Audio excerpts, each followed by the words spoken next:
ឆ្នាំ2005ដែលខ្ញុំទៅសិក្សាស្រាវជ្រាវជនជាតិភាគតិចនៅតំបន់ភូមិភាគឦសាននៅខេត្តរតនគិរីនៅម្ដុំស្រុកអូយដាវនោះមានប្អូនមួយតូចគ្រូម្នាក់ទៅមកខ្ញុំដែរគាត់ផ្ញើបងប្អូនហ្នឹងគាត់មកប្រាប់ខ្ញុំគាត់ថាលោកពូខ្ញុំអត់ទាន់ចង់បានប្រពន្ធទេខ្ញុំនៅចង់បានការសិក្សាណាហើយលោកគ្រូគាត់ផ្ញើគាត់សួរខ្ញុំថាចង់ឲ្យអូនអាយុ6 7ឆ្នាំទៅមានប្រពន្ធតែមិនខ្ញុំថាលោកគ្រូមៀតគាត់ល្អតូចមែនតែអាយុគាត់10ឆ្នាំជាងណាពលជនជាតិភាគតិចគាត់រស់នៅតំបន់មួយដែលពិបាកហ្នឹងគឺថាអាយុគាត់ហើយនឹងកម្ពស់គាត់វាអត់ត្រូវគ្នាទេគាត់អាយុ13ឆ្នាំនេះមិនដែរឪពុកគាត់ចង់ឲ្យគាត់មានប្រពន្ធអានឹងទំនៀមទម្លាប់ពីដើម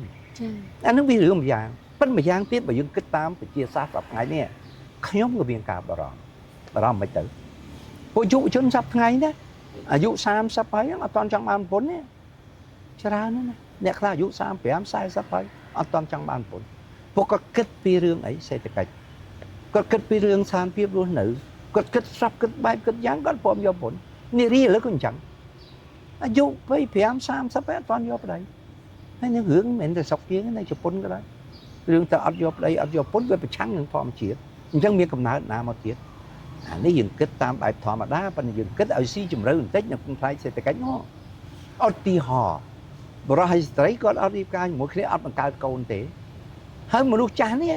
វិទ្យាសាស្ត្រវាខំប្រឹងទៅល្អទៅរក្សាសុខភាពបានពីមុនមកអាយុជាមធ្យម50 55ស្លាប់ឥឡូវនេះវាឡើងដល់65 70បានស្លាប់ហើយប្រទេសខ្លះដល់80ដូច្នេះមនុស្សចាស់វាកើនឡើងវាជាបន្ទុករបស់សង្គមហើយយុវជនវាអត់មានកើតថ្មីដូចអញ្ចឹងមានយុវជនណាទៀតអំរែកជាអំរែករបស់សង្គមនេះអត់មានអ្នកផលិតហើយមានអ្នកដែលត្រូវផ្គត់ផ្គង់ដូច្នេះបានប្រទេសជឿនលឿនគេគិតខ្លាំងណាស់ឬក៏តា